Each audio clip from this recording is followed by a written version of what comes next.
So I played Aion 2. Let's talk about it. Before we do, be sure to sub to the channel. Getting super close to 200,000 subs. Huge goal of mine. And also follow me on Twitch. That's my main platform. We're streaming MMO content every single day. Alright, so recently I got to go to an in-person demo test of Aion 2 in Korea. This was the first time the game was being showcased to the public, but it was showcased in a way where recording was not allowed and gameplay was very limited. I only got to play 30 minutes, and the 30 minutes played was in what seemed to be a controlled demo environment where I pretty much only killed mobs and mini bosses. They did refer to it as a dungeon, but I'm not sure if it was an actual real dungeon in the game or not, because I spent most of my time playing different classes rather than push through the entire dungeon with one. Immediately after my 30 minutes were up, I talked about it briefly on Twitch, but I've now had some time to let the experience marinate a bit to give you guys a better take on it. Keep in mind, I was only able to experience the basic movement and combat, and only for a short period of time. I was really pressed on time and constantly monitored by the staff as well. I didn't have time to take notes. I couldn't record, obviously, so I wanted to play as many classes as I could to get a better general feel. With that said, please take what I'm about to say with a grain of salt. I have no idea what the real full game is like. I have no idea how the game will perform with hundreds of people around in the open world, and I have no idea what the content loop and systems are like. All I saw was basic entry-level combat and movement that wasn't even for very long. I for sure missed some things, and I for sure could change my opinion on things after playing it for 20 more hours. We've all had our fair share of opinions that have changed for the better or worse after playing a game a bit more. 30 minutes of gameplay is nothing. What I'm about to share with you is pretty much my opinions on a trailer for a movie. With that out the way, I played the Gladiator, Templar, Ranger, Assassin, and Elementalist. So yeah, less than 6 minutes played on each character. Immediately upon entering the game, the first thing that stood out to me was its graphical fidelity. The game just looks unbelievably good.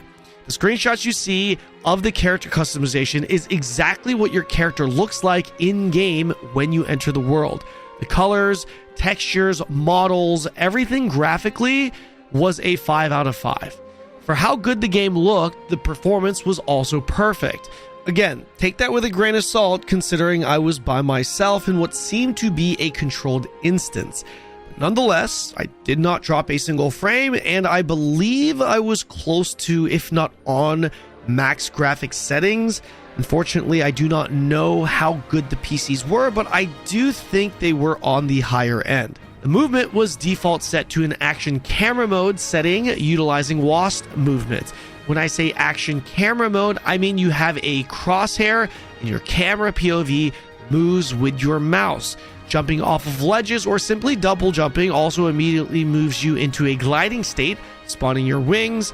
Did not test the manual flying nor the combat that came along with it. The overall movement was very crisp. Animations looked great to me. Not too much inertia as a lot of modern day Unreal Engine 5 games push for. All of the movement just felt really responsive.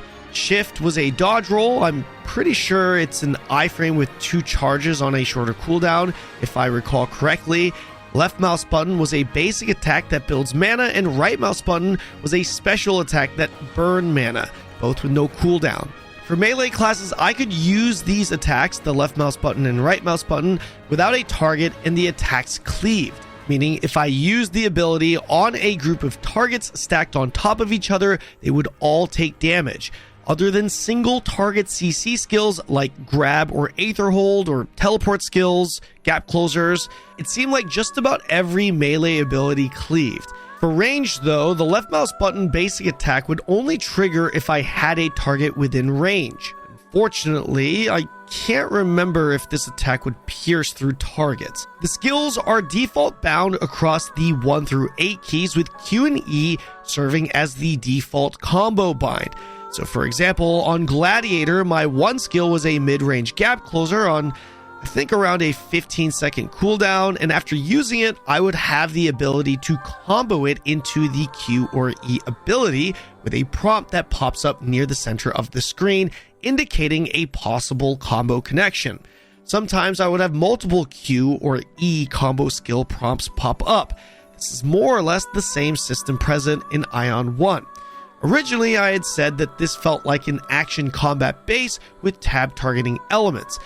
I think it's fair to say, however, that this is for sure a hybrid between the two. Guild Wars 2's action combat mode, or an Aion mixed with Blade and Soul, would probably be the closest comparison for me to describe the combat. There is a classic Aion control scheme, which is your standard tab targeting experience. You tab or click for target, pan the camera holding right mouse button. I was not able to test this control scheme, however, but the action combat mode felt so good that I can't imagine myself personally using the tab targeting mode, and trust me, I know and understand the benefits of tab targeting, especially in PvP. I'm one of those guys that always opts to use the quote-unquote superior control scheme when it comes to performance. The biggest reason being that the targeting in the action combat mode is insanely good. This is probably the best targeting system I've seen for an action combat MMO minus BDO. The only reason I say minus BDO is because, well, there's no real targeting in BDO, like at all. You literally aim everything. For a game that incorporates action combat and tab targeting elements, I don't think there is a better targeting system on the market. I was really impressed by it. However, the instance I was in did not have a lot of mob density. I was only able to test it on clumps of 2 or 3 mobs at most. It's entirely possible the system falls off to a certain degree with high mob or player density, but I'm not sure.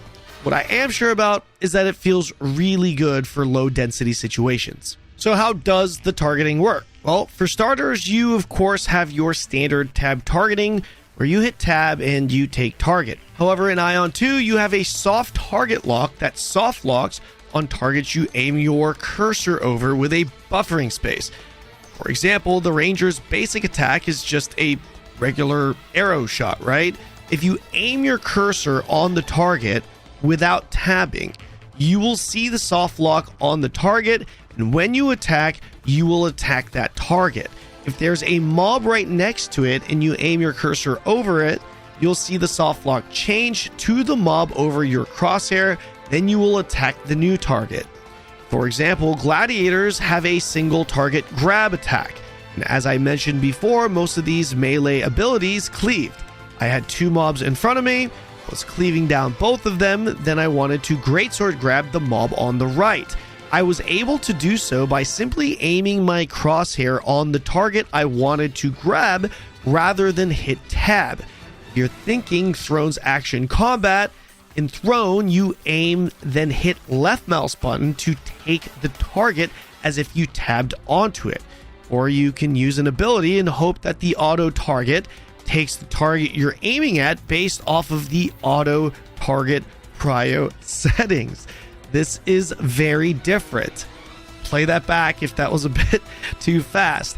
In Aion 2, that left mouse button and tab input is unnecessary, giving it more of a BDO-like feel, where you never have to hit tab. You just aim your crosshair and use your skill.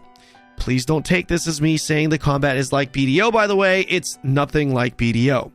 It wasn't the easiest testing this, by the way, because of the mob density, but in the demo, it felt incredibly good, and it gave it more of that action combat feel despite having tab targeting elements.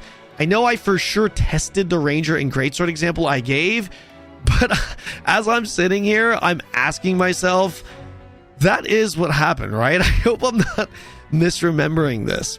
This is for sure something I would have to pump more hours into to have a better perspective on, to have a better feel on, but at least in the 30 minutes I played, it felt really good. And pretty much every other Korean there shared this sentiment. The dude in front of me, I could hear constantly saying, wow, this is so great. I can't wait for this game to come out. So I wasn't the only one impressed here. Final note on the combat, aside from the obvious flashy Korean animations and effects that comes with these types of games, the classes I played all had pretty fun kits as far as I could tell as well. Gladiators had solid mobility, they seemed to be very oppressive with CCs and big damage. Templar was really fun to play as a tank with built-in enmity attacks, 15-second base chain hook pulls. I also didn't feel like I was dealing Z. Assassins felt like assassins, shadow steps, stealths, backstab positionals, quick fast attacks. Rangers' movement seemed to feel pretty balanced, mixing in attacks that can be used on the move, some that would slow you down a bit, some that would lock you a bit. Elementalists I played the least, but it felt pretty cool too, summoning elementals while dishing out flashy elemental range attacks. I know that's obviously not much, but believe me, I didn't get much time to play. All of the classes felt pretty fun. Now, I know a lot of you guys have been asking me for my rating, but it's really hard to rate combat based off of only a few minutes played across several characters. But if I had to give one, given my short experience with it, then I would probably give this a solid 4.5 out of 5.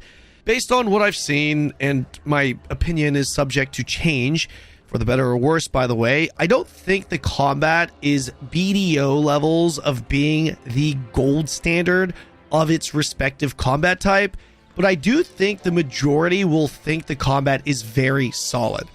It's up there, for sure, one of the better ones. Combat is very subjective. There are people that say BDO combat is bad. There are people that say it's goated. There are people that say New World's combat is bad, and there are people that say New World's combat is goated. There are people that say WoW's combat is bad. There are people that say WoW's combat is also goated. If you like Aion combat, if you like TNL combat, if you like Arcage combat, I think you'll really like Aion 2's combat, at least as far as I can tell so far. If you're looking for a BDO-like experience, New World-like experience, or even a WoW-like combat experience, this isn't going to deliver that. It will fall short. Taking a step back now, this 30-minute gameplay was obviously very limited, as I've mentioned about 83 times now.